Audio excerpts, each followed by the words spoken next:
നമ്മൾ ഇലക്ഷൻ സ്റ്റണ്ടിലേക്ക് കടക്കുകയാണ്. നേരത്തെ നമ്മൾ ഏതാണ്ട് ഒരു 40 ദിവസം, തെരഞ്ഞെടുപ്പിന് 40 ദിവസം സമയമുള്ളപ്പോഴാണ് ഇലക്ഷൻ സ്റ്റണ്ടുമായി പ്രിയപ്പെട്ട പ്രേക്ഷകരിലേക്ക് എത്തിയത്.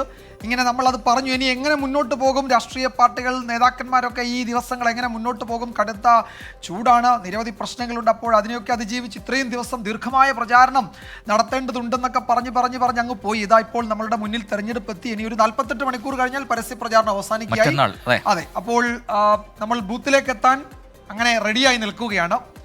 അപ്പൊ എന്തായാലും നമുക്ക് തുടങ്ങാൻ തോന്നുന്നു അല്ലേ? അതെ അതെ. കോൺഗ്രസ് അധികാരത്തിൽ വന്നാൽ എന്ത് സംഭവിക്കും? രാജ്യത്തെ വിഭവങ്ങളിൽ മുസ്ലിങ്ങൾക്ക് ആദ്യ അവകാശം നൽകുമെന്ന പ്രധാനമന്ത്രി നരേന്ദ്രമോദിയുടെ പ്രസ്താവനയാണ് ഇന്നത്തെയും ചൂടുള്ള തെരഞ്ഞെടുപ്പ് വിഷയം. പ്രതിപക്ഷം ഇതിനെ കടുത്ത ഭാഷയിൽ വിമർശിക്കുമ്പോൾ പ്രധാനമന്ത്രിയെ പിന്തുണച്ചെത്തുകയാണ് ആഭ്യന്തരമന്ത്രി അമിത്ഷാ മുതലുള്ള BJP നേതാക്കൾ. ഇതിനിടെ വോട്ടെണ്ണുന്നതിന് മുൻപ് തന്നെ BJP ഒരു സീറ്റിൽ ജയിച്ചു. സൂററ്റിലാണ് BJP സ്ഥാനാർത്ഥി മുകേഷ് ദലാൽ എതിരില്ലാതെ തെരഞ്ഞെടുക്കപ്പെട്ടത്. കോൺഗ്രസ് സ്ഥാനാർത്ഥിയുടെ പത്രിക തള്ളുകയും മറ്റു സ്ഥാനാർത്ഥികൾ പത്രിക പിൻവലിക്കുകയും ചെയ്തതോടെയാണ് അദ്ദേഹം വിജയം ഉറപ്പിച്ചത്. മറ്റൊന്ന്, പൂരം നടത്തിപ്പിലെ പാളിച്ചകളെ ചൊല്ലിയുള്ള വിവാദങ്ങളാണ്. തൃശ്ശൂരിൽ അത് തിളച്ചുമറിയുകയുമാണ്. സമസ്ത മുസ്ലിം ലീഗ് വിവാദ് പോരും അവസാനിക്കുന്നില്ല. ഇതൊക്കെയാണ് കേരളത്തിലെ കാഴ്ചകൾ. പരസ്യ പ്രചാരണത്തിന് 2 പകൽ മാത്രം ശേഷിക്കെ അത്യന്തം സങ്കീർണമാവുകയാണ് തെരഞ്ഞെടുപ്പ് രംഗമെന്ന് നിസ്സംശയം പറയാം. യെസ്, അപ്പോൾ നമ്മൾ ആരംഭിക്കുന്നു ഇലക്ഷൻ സ്റ്റണ്ട്. വെൽക്കം.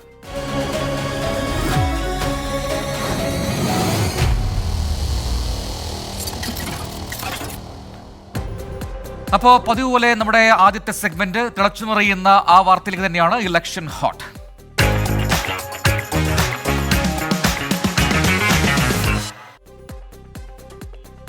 നേരത്തെ പറഞ്ഞതുപോലെ പ്രധാനമന്ത്രി നരേന്ദ്രമോദി രാജസ്ഥാനിൽ നടത്തിയ വിവാദ പരാമർശത്തിൽ ചൂടേറിയ പ്രതികരണങ്ങളാണ് ഈ മണിക്കൂറുകളിൽ ഉണ്ടായത്. പ്രതിപക്ഷം ഒന്നടങ്കം എതിർത്ത് എത്തുമ്പോഴും ഓരോ തെരഞ്ഞെടുപ്പ് റാലികളിലും പ്രസ്താവന ആവർത്തിക്കുകയാണ് പ്രധാനമന്ത്രിക്ക് പിന്നാലെ ആഭ്യന്തരമന്ത്രി അമിത്ഷാ ഉൾപ്പെടെയുള്ള നേതാക്കളും ഇത് ആവർത്തിക്കുന്നു. മുൻ പ്രധാനമന്ത്രി മൻമോഹൻ സിംഗ് 2006 നടത്തിയ പ്രസ്താവന ചൂണ്ടിക്കാണിച്ചാണ് BJPയുടെ ന്യായീകരണം.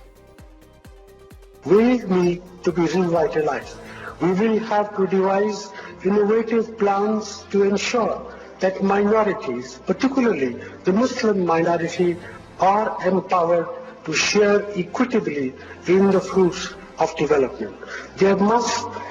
They must have the first claim on our resources.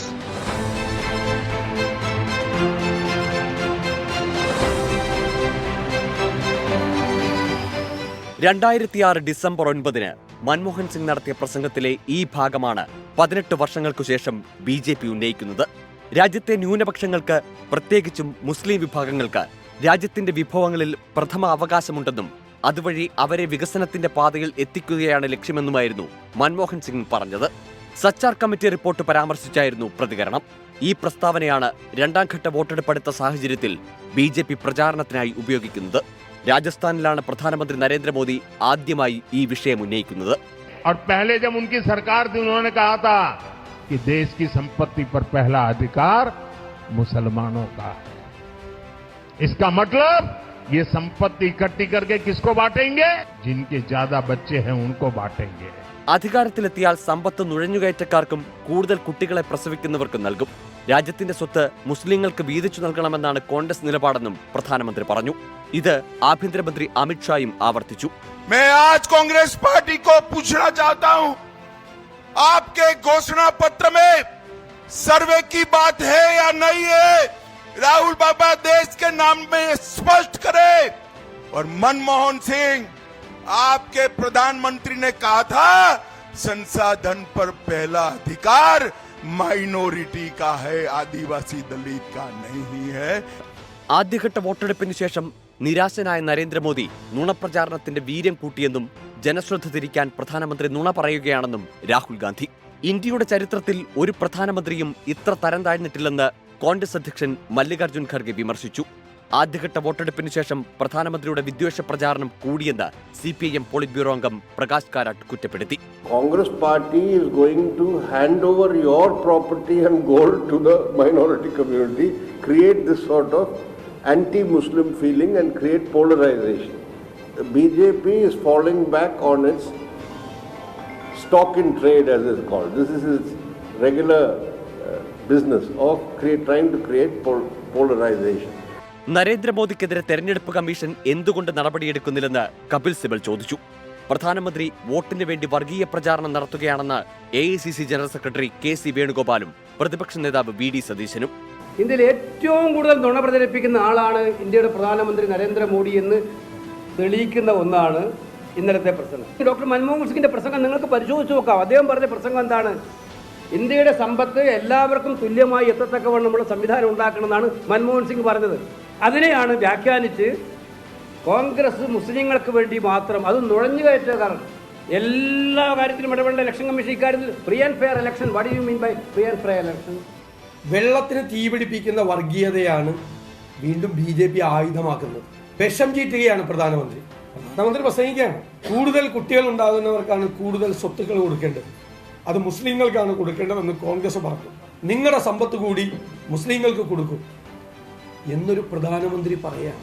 പ്രധാനമന്ത്രി ചൂണ്ടിക്കാട്ടിയത് കോൺഗ്രസിന്റെ വോട്ട് ബാങ്ക് പ്രീണനമാണെന്ന് BJP സംസ്ഥാന അധ്യക്ഷൻ K. സുരേന്ദ്രൻ. പ്രധാനമന്ത്രി ചൂണ്ടിക്കാണിച്ചത് വോട്ട് ബാങ്ക് താല്പര്യത്തിന് വേണ്ടി ജനങ്ങളെ ഭിന്നിപ്പിക്കുന്ന പ്രചാരണം കോൺഗ്രസും UPAയും ഇന്ത്യ മുന്നണിയും നടത്തുന്നതിനെതിരായിട്ടാണ്. മോദിയുടെ എല്ലാ പദ്ധതികളും എല്ലാവർക്കും തുല്യ നീതിയോടുകൂടിയാണ് കൊടുത്തിരിക്കുന്നത്.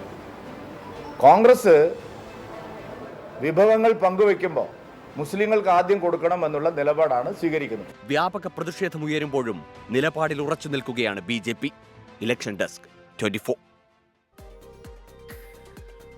വിജയവറ, പോരിങ്ങനെ മുറുകി വരുമ്പോൾ എന്താണ്, എങ്ങനെയാണ് ഇനിയിപ്പോൾ ഇലക്ഷനിൽ ഉണ്ടാവുക, എന്താണ് റിസൾട്ട് ഉണ്ടാവുക, ഒരു അറിയാഞ്ഞൊരു ജിജ്ഞാസ ഉണ്ടല്ലേ? അത് ഇന്നിപ്പോ അലിഗഡിൽ, UP അലിഗഡിൽ പ്രധാനമന്ത്രിയുടെ പ്രസംഗം ഉണ്ടായിരുന്നു. അവിടെ 2 മണ്ഡലങ്ങളിലെ സ്ഥാനാർത്ഥികളെയാണ് ആ വേദിയിൽ അദ്ദേഹം പരിചയപ്പെടുത്തിയത്. അതിൽ ഈ ഹത്രാസും അലിഗഡും, അവിടെ മുസ്ലിം ക്ഷേമ പദ്ധതികൾ, ഈ സർക്കാരിന്റെ മുസ്ലിം ന്യൂനപക്ഷ ക്ഷേമ പദ്ധതികളെ പറ്റിയാണ് മോദി പറഞ്ഞത്.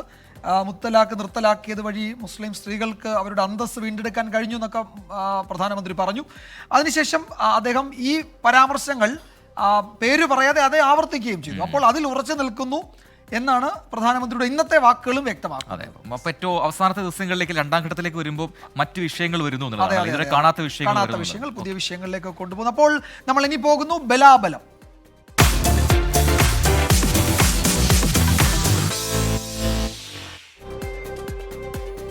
തൃശ്ശൂരിൽ പൂരമേ ഉപചാരം ചൊല്ലി പിരിഞ്ഞിട്ടുള്ളൂ. വെടിക്കെട്ട് ഇപ്പോഴും തുടരുകയാണ്. എന്ന് പറഞ്ഞാൽ പ്രചാരണം അവസാന ലാപ്പിലേക്ക് എത്തുമ്പോൾ ചർച്ചയിൽ നിറഞ്ഞു നിൽക്കുന്നത് പൂരം തന്നെയാണ്. ഇത്തവണത്തെ പൂരം നടത്തിപ്പ്. പൂരത്തിലെ പോലീസ് ഇടപെടൽ മുഖ്യ വിഷയമാക്കുകയാണ് കോൺഗ്രസും BJPയും.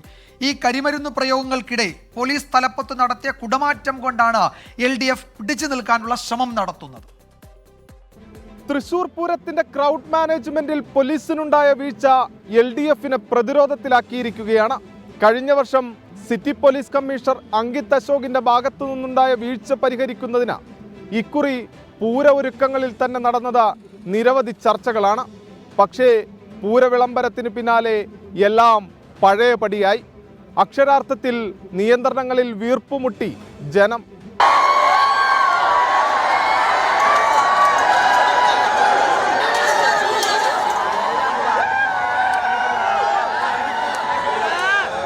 ഇലഞ്ഞിത്തറ മേളത്തിനും തെക്കൂട്ടിറക്കത്തിനും കുടമാറ്റത്തിനും ഇടയിലെല്ലാം പോലീസും സംഘാടകരും തമ്മിൽ പലകുറി അസ്വാരസ്യങ്ങളുണ്ടായി. പൊട്ടിത്തെറിയിലേക്ക് നീങ്ങിയതിന് കാരണം രാത്രി 11 മണിയോടെ പോലീസ് ഏർപ്പെടുത്തിയ നിയന്ത്രണങ്ങളാണ്. രാത്രി മഠത്തിൽ വരവിന്റെ ഭാഗമായെത്തിയ തിരുവമ്പാടി വിഭാഗത്തിന്റെ ആനകളെ ബാരിക്കേഡിന് നടുവിലൂടെയാണ് കടത്തിവിട്ടത്. തിരക്ക് നിയന്ത്രിക്കുന്നതിന്റെ ഭാഗമായി ഒപ്പമുണ്ടായിരുന്നവരെ റോഡിൽ തടഞ്ഞു. തിരുവമ്പാടി ദേവസ്വം ഇത് ചോദ്യം ചെയ്തതോടെ പോലീസ് ലാത്തിവീശി. ഒപ്പം വെടിക്കെട്ടിന് സഹായികളായി നിന്ന കമ്മിറ്റി ഭാരവാഹികളെയും ഒഴിപ്പിച്ചു. ഇതോടെയാണ് വെടിക്കെട്ട് തന്നെ നിർത്തിവെക്കാനുള്ള തീരുമാനത്തിലേക്ക് തിരുവമ്പാടി എത്തിയത്. 4 മണിക്ക് ഞങ്ങൾക്ക് വെടിക്കെട്ട് നടത്തേണ്ടതാണ്. 4 മണിക്ക് വെടിക്കെട്ട് നടത്തേണ്ട ഞങ്ങൾക്ക് 2 മണി വരെ ഞങ്ങൾക്ക് തുറന്നു തരാനുള്ളൊരു അവസരം ഉണ്ടാക്കിയിട്ടില്ല. അപ്പോൾ അതുകൊണ്ട് വളരെ ബുദ്ധിമുട്ട് ഞങ്ങൾക്ക് അനുഭവപ്പെടുകയാണ് പൂരം നടത്താൻ. ഇത്തരം ഒരു സന്ദർഭം ഇവരുണ്ടാക്കാൻ പാടില്ലായിരുന്നു. വെടിക്കെട്ട് നിർത്തിവെച്ചതിൽ രാഷ്ട്രീയം മനസ്സിലാക്കിയ BJP കൃത്യമായി കരുക്കൾ നീക്കി. RSS നേതാവ് വത്സൻ തെല്ലങ്കേരി, NDA സ്ഥാനാർത്ഥി സുരേഷ് ഗോപി എന്നിവർ നേരിട്ട് തിരുവമ്പാടിയിലെത്തി.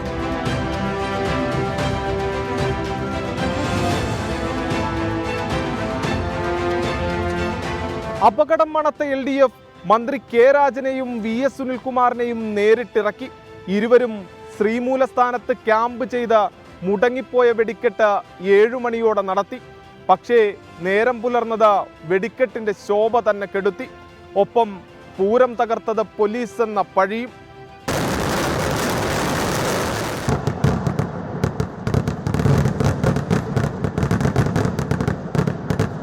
പോലീസ് നടപടിയിൽ കടുത്ത പ്രതിഷേധമുയർന്നതോടെ മന്ത്രി കെ രാജൻ മുഖ്യമന്ത്രിയെ ബന്ധപ്പെട്ട് അതൃപ്തി അറിയിച്ചു.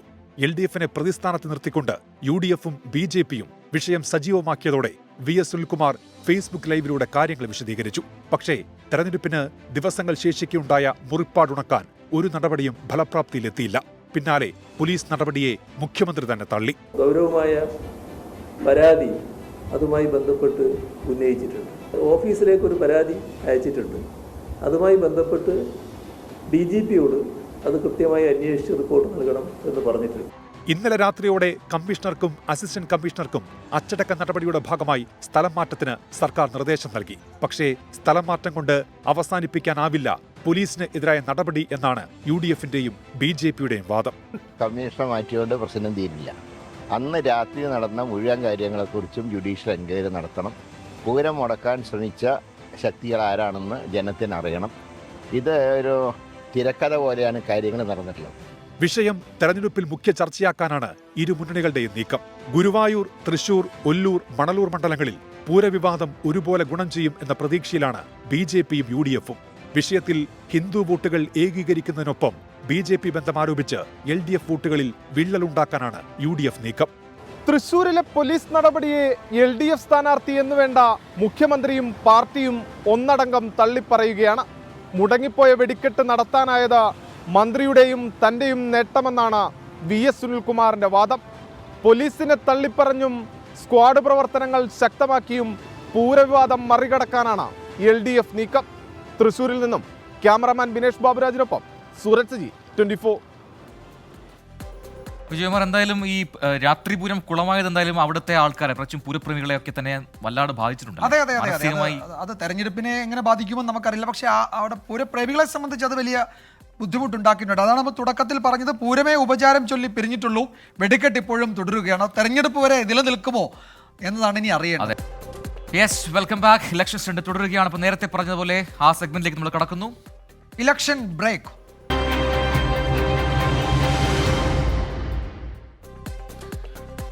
മണിപ്പൂർ സംഘർഷങ്ങളുടെ പേരിൽ കേരളത്തിൽ തെറ്റിദ്ധാരണ പരത്തുന്നുവെന്ന് അസം മുഖ്യമന്ത്രി ഹിമന്ത ബിശ്വ ശർമ്മ. ക്രൈസ്തവ വിഭാഗം സുരക്ഷിതമല്ലെന്ന തോന്നലുണ്ടാക്കുകയാണ്. മണിപ്പൂർ വിഷയം BJPക്ക് തിരിച്ചടിയാകില്ലെന്നും ഹിമന്ത ബിശ്വ ശർമ്മ 24നോട് പറഞ്ഞു. അസം മുഖ്യമന്ത്രിയും BJPയുടെ താരപ്രചാരകനുമായ ഹിമന്ത ബിശ്വ ശർമ്മ 24നൊപ്പം ചേരുകയാണ്. You still expect 400+ seat for NDA in India? The question of still is not arised. We are destined to get 400, 370 as BJP, 400+ as NDA. The Manipur issue is main issue in the campaign in Kerala here.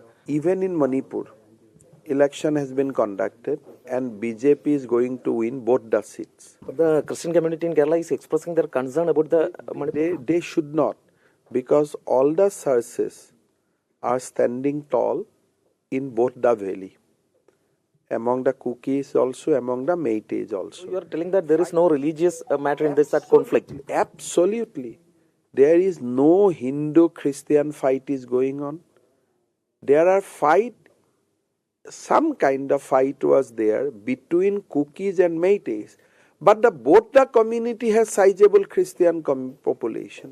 So you tell that the opposition is taking that Manipur issue in Kerala to corner BJP here? No, I think BJP will not be cornered. BJP is a striking party. BJP is going to form government. How can BJP will be cornered by anybody? Two central ministers and lot of star leaders are contesting in these elections in Kerala. What is the expectation of NDA in this? I think Kerala, we have a very strong organization. Every election we are increasing our vote share. It is a matter of time only when you will see a chief minister from BJP. This time an account will open in Kerala by BJP. Not only account, I am hopeful that Kerala will contribute hugely so that Narendra Modi become Prime Minister. And in the dictionary of BJP, there is no impossibility. everything is possible and we'll make it. തീർച്ചയായും കേരളത്തിലും ഇത്തവണ വലിയ മുന്നേറ്റം കാഴ്ചവെക്കും എന്നുള്ളതാണ് ഹിമന്ത ബിശ്വ ശർമ്മ പറയുന്നത്. ഒപ്പം തന്നെ മണിപ്പൂർ വിഷയം കേരളത്തിൽ ചർച്ചയാകില്ല, കേരളത്തിന് അതിനൊരു പങ്കില്ല എന്നുകൂടിയാണ് അദ്ദേഹം ചൂണ്ടിക്കാണിക്കുന്നത്. ക്യാമറാമാൻ സുമിത്തിനൊപ്പം എസ് ശ്രീകാന്ത്, 24 കൊച്ചി. BJPയുടെ താരപ്രചാരകരിൽ ഒരാളായ ഹിമന്ത ബിശ്വ ശർമ്മയാണ് അദ്ദേഹത്തിൻ്റെ BJPയുടെ കേരളത്തിലെ പ്രകടനം സംബന്ധിച്ചുള്ള പ്രതീക്ഷകൾ പങ്കുവച്ചത്. മണിപ്പൂരടക്കമുള്ള വിഷയങ്ങളിൽ എന്താണ് കൂടുതൽ വിശദീകരണത്തിന് അദ്ദേഹം തയ്യാറായി എന്നതും കേരളത്തിന്റെ പശ്ചാത്തലത്തിൽ ശ്രദ്ധേയമാണ്. അതെ, ആ സമയത്തും ഈ മണിപ്പൂരിൽ ഈ പറയുന്ന പോലെ ആദ്യഘട്ടത്തിൽ 11 ബൂത്തുകളിൽ പ്രശ്നങ്ങളുണ്ടായിരുന്നു. അവിടെ ഇന്ന് റീപോളിംഗ് നടന്നിട്ടുണ്ട്. അതെ. അടുത്ത സെഗ്മെന്റ് കലാശക്കൊട്ട്.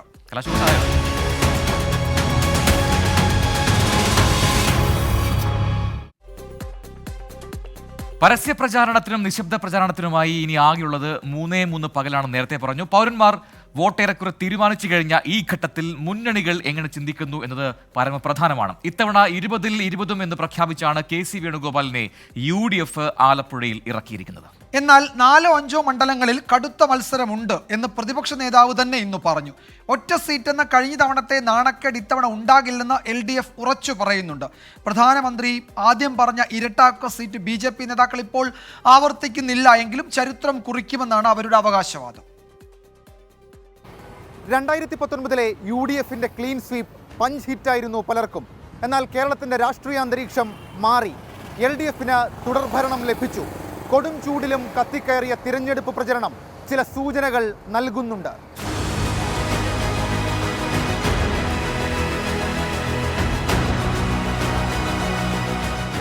ആദ്യം കളം നിറഞ്ഞത് ആരാണെങ്കിലും കൊട്ടിക്കലാശത്തോടടുക്കുമ്പോൾ 3 മുന്നണികൾക്കും പ്രതീക്ഷകൾ പലത്.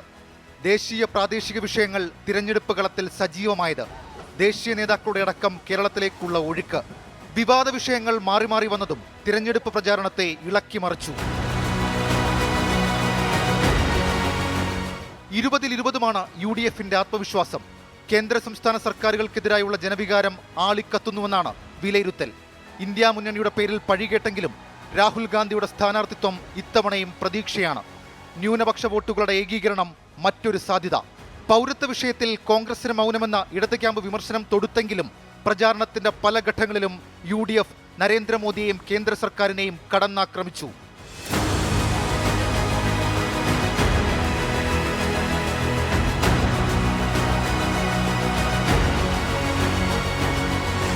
തിരഞ്ഞെടുപ്പിൽ ഇടതുമുന്നണിക്ക് വീണുകിട്ടിയ ആയുധമായിരുന്നു പൗരത്വ നിയമ ഭേദഗതി. ആ വാളുകൊണ്ട് BJPയെയും കോൺഗ്രസിനെയും ഇടത് ക്യാമ്പ് ഒരേപോലെ നേരിട്ടു. 2019-ലെ കനത്ത പരാജയത്തിന്റെ ഭീതിയിൽ സ്ഥാനാർത്ഥി നിർണയത്തിലെടുത്ത ജാഗ്രത ഫലം കണ്ടെന്നും വിലയിരുത്തലുണ്ട്. ആലത്തൂരിൽ ഉൾപ്പെടെ അപ്രതീക്ഷിത സ്ഥാനാർത്ഥിയെ ഇറക്കി UDFന്റെ ഈസി വാക്കോവറിന് പ്രതിരോധമുയർത്തി. മുഖ്യമന്ത്രി തന്നെ പൗരത്വ നിയമ വിഷയം പലതവണ ഉയർത്തി. രാഹുൽ ഗാന്ധിയുടെ നേതൃത്വത്തിൽ രാജ്യത്തൊരു യാത്ര നടത്തുന്നു.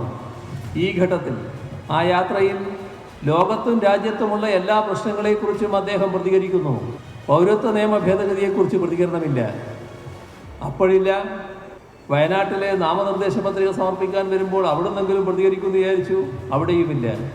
എന്താണ് അങ്ങനെ വരാൻ കാരണം?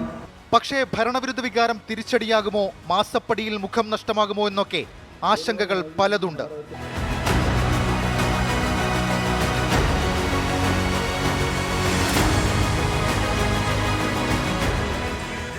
പ്രധാനമന്ത്രി നരേന്ദ്രമോദിയുടെ അടിക്കടിയുള്ള വരവിൽ കേരളത്തിൽ ചരിത്രം കുറിക്കുമെന്നാണ് BJP കേന്ദ്രങ്ങളുടെ പ്രതീക്ഷ. സ്ഥാനാർത്ഥികളായി കേന്ദ്രമന്ത്രിമാരും സംസ്ഥാനത്തെ പാർട്ടിയുടെ അമരക്കാരനും, പ്രചാരണത്തിന് ദേശീയ നേതാക്കൾ. ഇപ്പോഴല്ലെങ്കിൽ പിന്നെ എപ്പോൾ താമര വിരിയുമെന്ന് BJP ചോദിക്കുന്നു. തിരുവനന്തപുരവും ആറ്റിങ്ങലും തൃശൂരും BJPയുടെ പ്രതീക്ഷകളാണ്. ചില മണ്ഡലങ്ങളിൽ അപ്രതീക്ഷിത ട്വിസ്റ്റുകൾ ഉണ്ടാകുമെന്നും BJP. പൗരത്വ നിയമവും കേരള സ്റ്റോറിയും തൃശൂർ പൂര വിവാദവുമെല്ലാം ചർച്ചയായി. തിരഞ്ഞെടുപ്പ് പ്രചരണത്തിലെ ആത്മവിശ്വാസമാകും കൊട്ടിക്കലാശത്തിൽ പ്രകടിപ്പിക്കുക. പക്ഷേ ജനമനസ് എങ്ങനെ ചിന്തിക്കുമെന്നതിലാണ് കാര്യം. ഷഫീദ് റൌത്തർ, 24 തിരുവനന്തപുരം. അതുതന്നെയാണ്, ജനമനസ് എങ്ങനെ ചിന്തിക്കും എന്നത് തന്നെയാണ് പ്രധാനപ്പെട്ട കാര്യം. അതാണ് ഈ രാഷ്ട്രീയ പാർട്ടികളെ വട്ടം കറക്കുന്നത്. അവസാന വട്ട അടിയൊഴുക്കുകൾ അതാണല്ലോ നിർണായകമാകുന്നത്. അതെങ്ങനെ ചെറുക്കാം, അതെങ്ങനെ തടയാം, അതേത് വഴിക്ക് പോകുമെന്നതാണ് മുന്നണികളുടെ വാർ റൂമിലെ പ്രധാനപ്പെട്ട ചർച്ച. തീർച്ചയായിട്ടും ഒരുപാട് നിലപാടുകൾ പ്രഖ്യാപനത്തിന്റെ സമയം കൂടിയാണ്. ആ കാഴ്ച നമ്മൾ ഇന്ന് കണ്ടു. Welcome back to election stunt. നമ്മൾ അടുത്ത സെഗ്മെന്റിലേക്ക് പോകുന്നു. നേരത്തെ സൂചിപ്പിച്ചതുപോലെ കാണാം വോട്ടിന്റെ വില.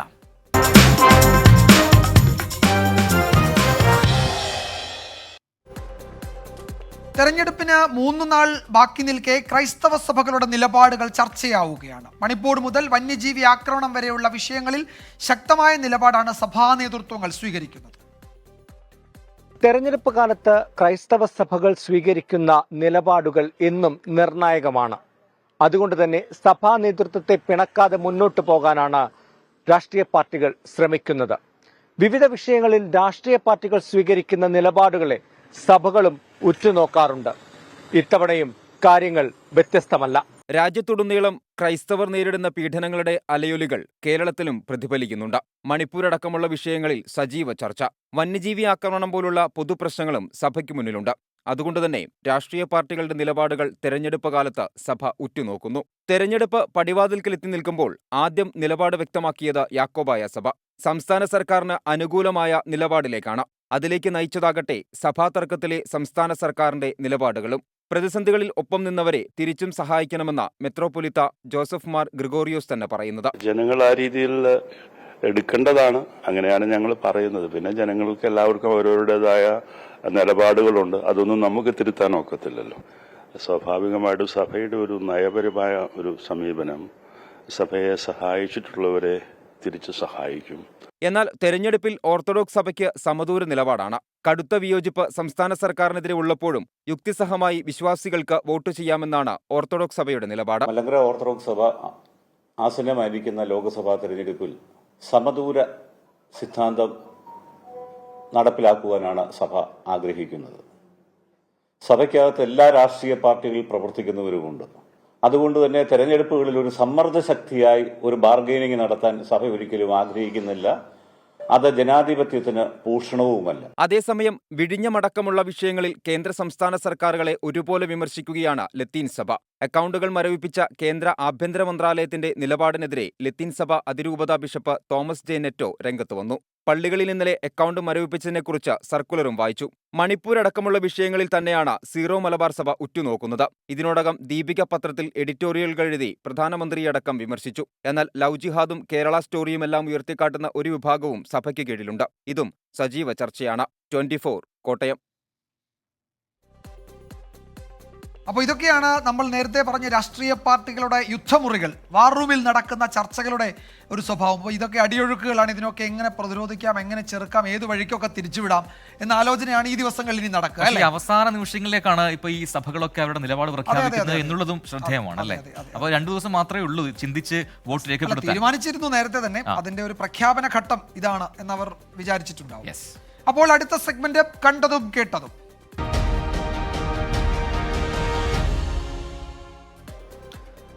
മറ്റൊരു പുതിയ വിവാദത്തെക്കുറിച്ചാണ്. മുസ്ലിം ലീഗ് സമസ്ത നിഴൽയുദ്ധം ഏറ്റുപിടിച്ച് നേതാക്കളുടെ വാക്പോര് തുടരുകയാണ്. വോട്ടിനെ ബാധിക്കാതിരിക്കാൻ മുസ്ലിം ലീഗും സാഹചര്യം മുതലെടുക്കാൻ LDFും തന്ത്രങ്ങൾ മെനഞ്ഞുകൊണ്ടിരിക്കുന്നു. ഇന്നലെ ഉമർ ഫൈസി മുക്കം ഉന്നയിച്ച പ്രശ്നങ്ങൾക്ക് ഇന്ന് മറുപടിയുമായി നാസർ ഫൈസി കൂടത്തായി എത്തി. സമൂഹ മാധ്യമങ്ങളിലെ പ്രചാരണം നിർബാധം തുടരുകയുമാണ്. സുപ്രഭാതം പത്രം കത്തിച്ച പാർട്ടിയുടെ പേരെന്ത്? സമസ്ത അധ്യക്ഷനെ ആക്രോശിച്ച ജനറൽ സെക്രട്ടറി ആര്? ഇങ്ങനെ പോകുന്നു പരിഹാസം നിറഞ്ഞ ചോദ്യങ്ങൾ.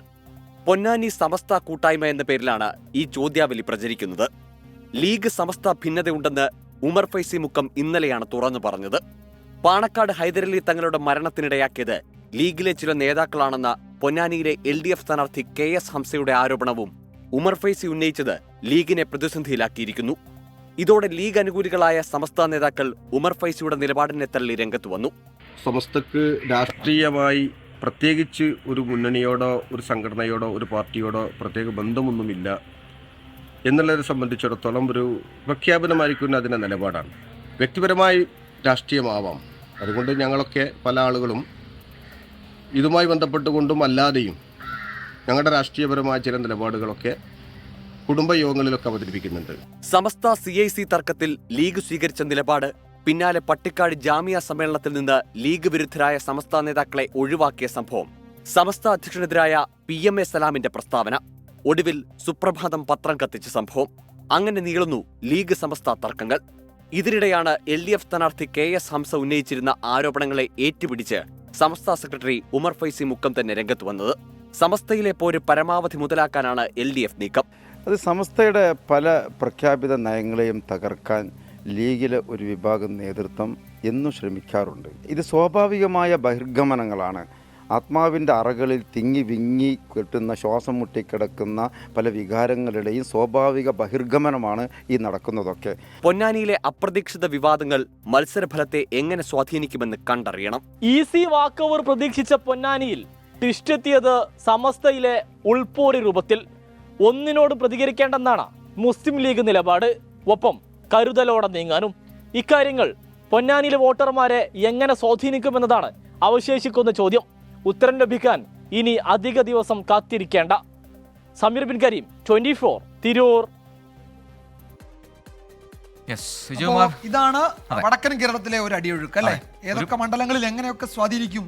പക്ഷേ ഇതിൽ ഏറ്റവും പ്രധാനപ്പെട്ടത് ലീഗ് നേതൃത്വം ഇക്കാര്യത്തിൽ വളരെ കരുതലോടെയാണ് പ്രതികരിക്കുന്നത്. പ്രധാനപ്പെട്ട നേതാക്കളൊക്കെ മൗനം പാലിക്കുന്നു. വരട്ടെ നോക്കാം എന്ന മട്ടിലാണ് അവരൊക്കെ ഈ വിഷയത്തെ സമീപിക്കുന്നത്. കാരണം അത് അങ്ങനെ ഒരു വിഷയമാണല്ലോ. പ്രത്യേകിച്ച് മലപ്പുറത്തും പൊന്നാനിയിലൊക്കെ തന്നെ ഒരു സ്പ്ലിറ്റ് വന്നു കഴിഞ്ഞാൽ അത് പ്രതികൂലമായി ബാധിക്കുമെന്ന് അറിയാം. നമ്മൾ പറയുന്ന പോലെ ഇരുതല മൂർച്ചയുള്ള വാളാണ്, എങ്ങനെ വീശിയാലും മുറിയും. അത് നല്ല പരിചയമുള്ള നേതാക്കൾക്ക് അതറിയാം. അതെ, തീർച്ചയായിട്ടും. അപ്പോൾ വിജയകുമാർ, ഒരുപാട് പ്രേക്ഷകരുണ്ട്, നമ്മുടെ സ്ഥിരം പ്രേക്ഷകരൊക്കെ കമന്റ് ചെയ്തു. പക്ഷേ ഇന്നിപ്പോൾ കമന്റ് വായിക്കുന്നില്ല എന്ന് ചോദിക്കുന്നു, മൊബൈൽ എടുത്തില്ലെന്നൊക്കെ ചോദിക്കുന്നുണ്ട്. പ്രൊഡ്യൂസർ പറയുന്നു ഒരുപാട് വിശേഷങ്ങളും കാഴ്ചകളും പ്രേക്ഷകരിലേക്ക് എത്തിക്കാനുണ്ട്. അതുകൊണ്ടാണ് വളരെ പെട്ടെന്ന് തന്നെ നമ്മൾ പോയിക്കൊണ്ടിരിക്കുന്നത്. തന്നെയല്ല, പ്രചാരണം തീരാനുള്ള മണിക്കൂറുകളാണ്. അപ്പോൾ ധാരാളം പ്രധാനപ്പെട്ട വാർത്തകൾ ഈ തെരഞ്ഞെടുപ്പ് പ്രചാരണ വേദിയിൽ നിന്ന് വരുന്നുണ്ട്. അതിലൂടെ വേഗത്തിൽ പോകേണ്ടത് കൊണ്ടാണ് നമ്മൾ കുറച്ച് സ്പീഡ് അവലംബിച്ചത്. വായിക്കും എന്തായാലും. വീണ്ടും ഇലക്ഷൻ സ്റ്റണ്ടിലേക്കാണ് നമ്മൾ അടുത്ത സെഗ്മെന്റിലേക്ക് വളരെ പെട്ടെന്ന് പോകുന്നു. പ്രചാരണത്തിനിടെ മിന്നായം പോലെ വരുന്ന സംഭവങ്ങളിലേക്ക് മിന്നൽ.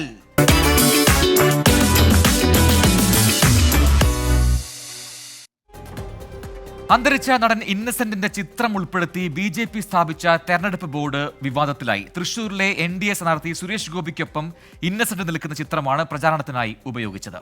സംഭവത്തിൽ LDF പരാതി നൽകി. ഇന്നസെന്റിന്റെ കുടുംബവും തള്ളിപ്പറഞ്ഞതോടെ BJP തന്നെ ബോർഡ് നീക്കം ചെയ്തു. തൃശൂരിലെ LDF സ്ഥാനാർത്ഥി VS സുനിൽകുമാറും അന്തരിച്ച മുൻ MPയും നടനുമായിരുന്ന ഇന്നസെന്റും ഒരുമിച്ച് നിൽക്കുന്ന ചിത്രം ഉൾപ്പെടുത്തി LDF ആണ് ആദ്യം തെരഞ്ഞെടുപ്പ് പ്രചാരണ ബോർഡ് സ്ഥാപിച്ചത്. ഇരിങ്ങാലക്കുട ബസ് സ്റ്റാൻഡിന് മുന്നിൽ സ്ഥാപിച്ച ബോർഡിനോട് ചേർന്ന ഇന്ന് രാവിലെ NDAയും ബോർഡ് സ്ഥാപിച്ചു. സുരേഷ് ഗോപിയും ഇന്നസെന്റും ചേർന്ന് നിൽക്കുന്ന ചിത്രമായിരുന്നു ബോർഡിൽ ഉൾപ്പെടുത്തിയത്. BJP ബോർഡ് സ്ഥാപിച്ചത് അറിഞ്ഞില്ലെന്ന ഇന്നസെന്റിന്റെ കുടുംബം വ്യക്തമാക്കി. സംഭവത്തിൽ LDF ഇരിങ്ങാലക്കുട മണ്ഡലം കമ്മിറ്റി തെരഞ്ഞെടുപ്പ് വരണാധികാരിക്ക് പരാതിയും നൽകി. തെരഞ്ഞെടുപ്പ് പ്രചാരണ പ്രവർത്തനങ്ങളെ മര്യാദകേടും ചട്ടലംഘനവുമായിട്ടാണ് ഞങ്ങൾക്ക് തോന്നിയത്. ഇടതുപക്ഷ ജനാധിപത്യ മുന്നണിയുടെ നിയോജകമണ്ഡലം തെരഞ്ഞെടുപ്പ് കമ്മിറ്റി ഇന്ന് കളക്ടർക്ക് പരാതി കൊടുക്കുകയുണ്ടായി. സുരേഷ് ഗോപിയുടെയും ഇന്നസെന്റിന്റെയും ആരാധകരാണ് ബോർഡ് സ്ഥാപിച്ചത് എന്നാണ് BJPയുടെ ന്യായീകരണം. സംഭവം രാഷ്ട്രീയ വിവാദമാക്കേണ്ടിയിരുന്നില്ലെന്നും BJP. ഇന്നസെന്റ് ഏട്ടൻ ഇരിങ്ങാലക്കുടക്കാരനാണ്. ഇന്നസെന്റ് ഏട്ടൻ്റെയും സുരേഷ് ഗോപിയുടെയും നിരവധി ആരാധകരുണ്ട് നമ്മുടെ പാർട്ടിക്കകത്തും പുറത്തുമുണ്ട്. അപ്പോൾ ഇന്നസെന്റ് ഏട്ടൻ്റെയും സുരേഷ് ഗോപിയുടെയും ആരാധകർ നമ്മളുടെ ആളുകളെ ഇവിടെ സമീപിക്കുകയും ഒരു നാച്ചുറലായിട്ട് എല്ലാവരും കരുതിയിട്ടുള്ളൂ. അപ്പോൾ അവർ ബോർഡുകൾ അങ്ങനെ വച്ചു. ബോർഡ് വെച്ചിട്ട് ഇപ്പോൾ കുറച്ച് ദിവസമായി. ഇപ്പോൾ ഇന്നലെയാണ് അതിൻ്റെ വിവാദമൊക്കെ തുടങ്ങുന്നത്. അപ്പോൾ വിവാദത്തിനൊന്നും നിന്നില്ല. തൃശ്ശൂരിലെ ബോർഡ് വിവാദം ഇതാദ്യമായല്ല. K കരുണാകരന്റെ ചിത്രം ഉപയോഗിച്ച് BJP സ്ഥാപിച്ച പ്രചരണ ബോർഡുകളും ഏറെ ചർച്ചയായിരുന്നു. എന്തായാലും പോളിംഗ് ബൂത്തിലേക്ക് നടക്കാൻ മണിക്കൂറുകൾ മാത്രം ബാക്കി നിൽക്കെ പരസ്യ പ്രതികരണത്തിന് സ്ഥാനാർത്ഥികളും തയ്യാറല്ല. തൃശ്ശൂരിൽ നിന്നും അശ്വിൻ പാലാഴി, 24. വിജയകുമാർ, നമ്മൾ ഇനി എങ്ങോട്ടാണ്? നമ്മൾ തൃശ്ശൂരിൽ നിന്ന് നേരെ പോകുന്നത് നമ്മളുടെ സൈക്കിളജ്ഞം ടീമിന്റെ യാത്രയിലേക്കാണ്. ജനമനസ്സറിഞ്ഞ സൈക്കിളജ്ഞം.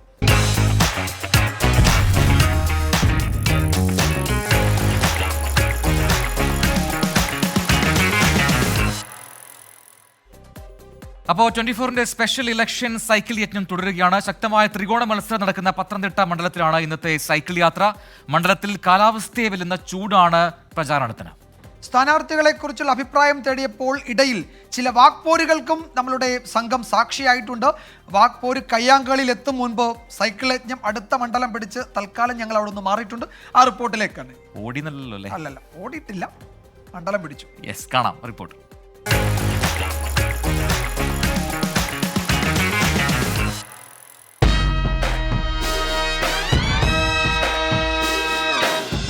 എങ്ങനെയുണ്ട് ഇലക്ഷൻ ചൂട്? ഇലക്ഷൻ വളരെ ഗംഭീരമായിട്ട് നടക്കുന്നു. ഈ കാലഘട്ടത്തിലെ ഒരു മാറ്റങ്ങൾ ആവശ്യമാണെന്ന് പൊതുജനങ്ങളെ വിചാരിക്കുന്നു. കോൺഗ്രസ് അധികാരത്തിൽ വരണമെന്നാണ് പൊതുവെ ഉള്ള ഒരു നിലപാട് ഒരിക്കലും യോജിക്കുന്നില്ല. നിങ്ങൾ എല്ലാ ജില്ലകളിലും പോയതല്ലയോ? ഈ പത്തനംതിട്ട ജില്ല കണ്ടോ എത്രയുണ്ടെന്ന്? ഇവിടുത്തെ MP-യുടെ ഗുണമൊക്കെ കൊണ്ടാ. ആരായിരിക്കും ഇവിടെ ഡോക്ടർ തോമസ് ഐസക്. ഉറപ്പാണ്. ഉറപ്പാ. പാർലമെന്റിൽ മത്സരിച്ചപ്പം കിട്ടിയതിനേക്കാൾ കൂടുതൽ വോട്ട് ഈ തവണ UDF-ന് കിട്ടുമെന്നുള്ള യാതൊരു സംശയമാണ്. ഇവിടെ ആര് ചോദിച്ചാൽ അവരുടെ ആവശ്യങ്ങൾ നടക്കുമെന്നല്ലാതെ ജനങ്ങൾക്ക് വേണ്ടി ഒന്നും ചെയ്യുന്നില്ല. പല കാര്യങ്ങൾ തുടങ്ങി വെച്ചിട്ടുള്ള ഒന്നും പൂർത്തിയാക്കത്തില്ല. ആന്റണി ആണെങ്കിൽ 2019 ഒരു ഇൻഡോർ സ്റ്റേഡിയത്തിന് വേണ്ടി കല്ലിടി വെച്ചിട്ട് വർഷം 25 പലിശ തിരിച്ചടക്കേണ്ട പൈസ വന്നേക്കുന്നത് കല്ലിടൽ മാത്രമേ അത്ര നടത്തുള്ളൂ. BJP ആണെങ്കിൽ ജനങ്ങളെ തമ്മിൽ അടുപ്പിക്കുന്നതല്ലാതെ ജനങ്ങൾക്ക് വേണ്ടി ഒന്നും ചെയ്യുന്നില്ല. ആന്റണിയുടെ കഴിവുള്ള പോലെ ഒരു MP-മാരും ഈ പത്തനംതിട്ട അതുകൊണ്ടാണ് വീണ്ടും ആന്റണി 1 ലക്ഷം വോട്ടിന്റെ പുരുഷ ജയിച്ചിരിക്കും. ആന്റണി വ്യക്തിപരമായിട്ട് പറഞ്ഞാൽ വ്യക്തിപരമായിട്ട് വോട്ട് കിട്ടും. ആന്റണി അനിൽ കെ ആന്റണി അങ്ങനെ ഒരു കൺഫ്യൂഷൻ വരാൻ സാധ്യതയുണ്ട്. ഒരിക്കലും പറഞ്ഞില്ല. AK ആന്റണിയുടെ മോനല്ലയോ മുഖ്യമന്ത്രിയുടെ? അവൻ എത്ര BJP-യുടെ കഴിഞ്ഞ പ്രാവശ്യം രമേശ് പിടിച്ച പകുതി വോട്ട് BJP പിടിക്കത്തില്ല. വെല്ലുവിളിയാണ്. ഡോക്ടർ തോമസ് ഐസക് ജയിക്കത്തുള്ളൂ. ഇവര് വോട്ട് കൊടുക്കുന്ന പുള്ളിക്കാർക്ക്. കാര്യം ഒരു ലോറി തിരിയാൻ പോലും പറ്റത്തില്ല. ഇതുവഴി ആന്റണിയുടെ കുടുംബസ്ഥലത്താണ് പത്തനംതിട്ട ജില്ല. ലോറി സ്ഥലം കൊടുക്കാതെ ഒരിക്കലും വന്നോ? നിങ്ങൾ സമ്മതിക്കോ? അല്ലല്ല, ഞാൻ സമ്മതിക്കില്ല. ചേട്ടാ കുറച്ച് വെള്ളം വേണോ? വേണ്ട. ആന്റണി. അപ്പൊ താങ്ക് യു. അപ്പൊ അങ്ങനെ ചൂട് പിടിച്ച രാഷ്ട്രീയ ചർച്ച നമ്മൾ ഒരു ചോദ്യം ഇട്ടപ്പോഴത്തേക്ക് അവിടെ നിറച്ച ആള് കൂടി. എന്റെ സംശയം അതല്ല കേട്ടോ, ഇനി അവർ തമ്മിൽ അടിയാവുന്ന വിടാനല്ലേ പറഞ്ഞത്? വിടുമായിരിക്കും. അതെ.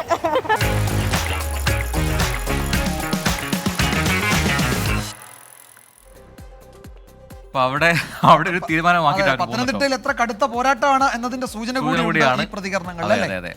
അവിടെ അതിന് ശേഷം എന്തായി എന്തോ പോയ ശേഷം ഉണ്ടാവില്ല. നോക്കാം. അപ്പൊ അവസാന ഘട്ടത്തിലേക്ക് ഇലക്ഷൻ സ്റ്റണ്ട് കടക്കുകയാണ്. നേരത്തെ സൂചിപ്പിച്ചതുപോലെ കമ്പക്കെട്ടിന് തിരികൊളുത്താനുള്ള സമയം. കാണാം കമ്പക്കെട്ട്.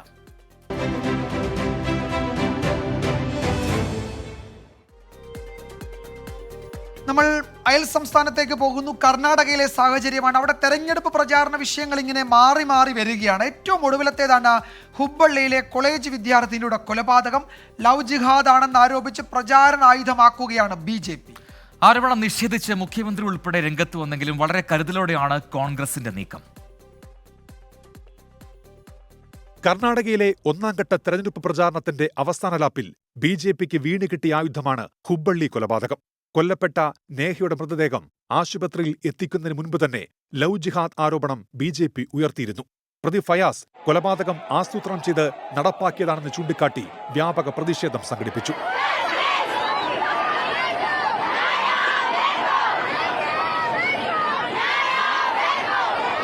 BJP സംസ്ഥാന പ്രസിഡന്റ് BY വിജയേന്ദ്രയും പിന്നാലെ ഹുബ്ബള്ളിയിൽ പ്രചാരണ പരിപാടിക്കെത്തിയ ദേശീയ അധ്യക്ഷൻ JP നദ്ദയും നേഹയുടെ കുടുംബത്തെ സന്ദർശിച്ചു. കേസ് CBI അന്വേഷിക്കണമെന്ന് കൊല്ലപ്പെട്ട നേഹയുടെ പിതാവ് ആവശ്യപ്പെട്ടു. കോൺഗ്രസ് പ്രാദേശിക നേതാവ് കൂടിയായ പിതാവിന്റെ പ്രതികരണം BJP പ്രചാരണത്തിന് ശക്തി പകർന്നു. मेरा केस उसको उल्टा करने का देख रहे हैं, तो इसके लिए मैं चाहता हूं या आपसे नहीं होता है तो CBI को दो. मैं किसको मांग करना? आज देश का राष्ट्रीय अध्यक्ष है, फिर यहाँ काम नहीं हुआ तो ऊपर तो पूछना है ना मैंने. തെരഞ്ഞെടുപ്പ് കാലത്തെ നീക്കത്തെ കരുതലോടെയാണ് കോൺഗ്രസ് പ്രതിരോധിക്കുന്നത്. ലവ് ജിഹാദ് ആരോപണം മുഖ്യമന്ത്രി സിദ്ധരാമയ്യ നിഷേധിച്ചെങ്കിലും കൂടുതൽ പ്രതികരണങ്ങൾക്ക് നേതാക്കൾ തയ്യാറായിട്ടില്ല. കർണാടക നേരിടുന്ന വരൾച്ച മുതൽ ഹുബ്ബള്ളിയിലെ വിദ്യാർത്ഥിനി നേഹയുടെ കൊലപാതകം വരെ പ്രചാരണങ്ങളിൽ മാറിമറിഞ്ഞ വിഷയങ്ങൾ. BJP JDS സഖ്യം ഉൾപ്പെടെ പരീക്ഷിക്കപ്പെടുന്ന രാഷ്ട്രീയ സമവാക്യങ്ങൾ. ആദ്യഘട്ട തെരഞ്ഞെടുപ്പിന് ദിവസങ്ങൾ മാത്രം ബാക്കി നിൽക്കുമ്പോഴും കർണാടകയിൽ സസ്പെൻസ് അവശേഷിക്കുകയാണ്. ബംഗളൂരുവിൽ നിന്ന് സജിൽ ഗുരുവായൂരിനൊപ്പം അരുൺ പൂപ്പറമ്പ, 24. ഇന്ന് ഹുബ്ബള്ളിയിൽ മുസ്ലിം സംഘടനകളുടെ ബന്ദായിരുന്നു. BJPയുടെ പ്രതിഷേധം ഉണ്ടായിരുന്നു. അങ്ങനെ ആ വിഷയം തെരഞ്ഞെടുപ്പിന്റെ ഒരു പ്രധാനപ്പെട്ട ഘട്ടത്തിൽ വലിയ ചർച്ചയാകുന്നുണ്ട് എന്നാണ് നമ്മളുടെ അയൽപക്കത്ത് നിന്ന് വരുന്ന റിപ്പോർട്ട്. സ്റ്റണ്ട് അവസാനിപ്പിക്കേണ്ട സമയമായി അല്ലേ? അതെ. അപ്പം ഒരുപാട് കമന്റ്സ് വന്നു. അതിൽ ഒരു കമന്റ് മാത്രം ഞാൻ വായിക്കട്ടെ. അത് നേരത്തെ ആ ബ്രേക്ക് പോയ സമയത്താണ് ഞാൻ കണ്ടത്. നമ്മുടെ നേരത്തെ സൈക്കിൾ യജ്ഞം കണ്ടതിന് ശേഷം ഒരു പ്രേക്ഷകൻ അർജുൻ AJ എന്ന് പറയുന്ന ഒരു പ്രേക്ഷകൻ എഴുതിയൊരു കമന്റാണ്. ഒത്തൊരുമയോട് ജീവിക്കുന്ന സമാധാനപരമായ ഒരു കൊച്ചു ഗ്രാമം, അവിടെ 24 ചാനൽ ടീം എത്തി. അതാ ഒരു ബോംബ്, വേറൊരു ബോംബ്, ചറവറ ബോംബ് തീർന്നു. സൈക്കിൾ സംഘം കവലയിൽ ഒരു ചെറിയ ബോംബ് ഇട്ട കഥയാണ്. അതിനെ കുറിച്ചാണ്. അപ്പൊ അങ്ങനെ ഒരു രസകരമായ ഒരുപാട് കമന്റുകൾ ഉണ്ടായിരുന്നു. നമ്മുടെ സമയം പരിമിതി കൊണ്ടാണ് ഇന്ന് അത് വളരെ കുറച്ച് മാത്രം വായിച്ചത്. അപ്പൊ നിങ്ങളുടെ അഭിപ്രായങ്ങൾ ഇതുപോലെ എന്തെങ്കിലും രേഖപ്പെടുത്തുക. നാളെ ഒരുപാട് വിശേഷങ്ങളുണ്ട്. അപ്പൊ നാളെ ഒരു പ്രത്യേകത ഉണ്ട്. രാവിലെ 7 മുതൽ നമ്മൾ അങ്ങോട്ട് തുടങ്ങുകയാണ്. നീണ്ടു നിൽക്കുന്ന ഒരു ലൈവ് ലൈവത്തോൺ ഈ മണ്ഡലങ്ങളിലെ അവസാനവട്ട ഒരുക്കങ്ങൾ, തയ്യാറെടുപ്പുകൾ, അടിയഴു കൊണ്ടോ ഇല്ലയോ എന്ന വിശകലനം, പ്രധാനപ്പെട്ട പ്രതികരണങ്ങൾ, അങ്ങനെ അങ്ങനെ അങ്ങനെ നാളെ മുതൽ നമ്മൾ നാളെ കോട്ടയം, പത്തനംതിട്ട അങ്ങനെ വിവിധ ജില്ലകളിലൂടെ ഒരു പര്യടനം നടത്തും. നമ്മളെല്ലാവരും പുറത്തുണ്ടാവും. അപ്പോൾ നാളെ നമുക്ക് തകർക്കണം. അപ്പോൾ നമ്മുടെ സ്റ്റണ്ട് അവസാനിക്കുകയാണ്.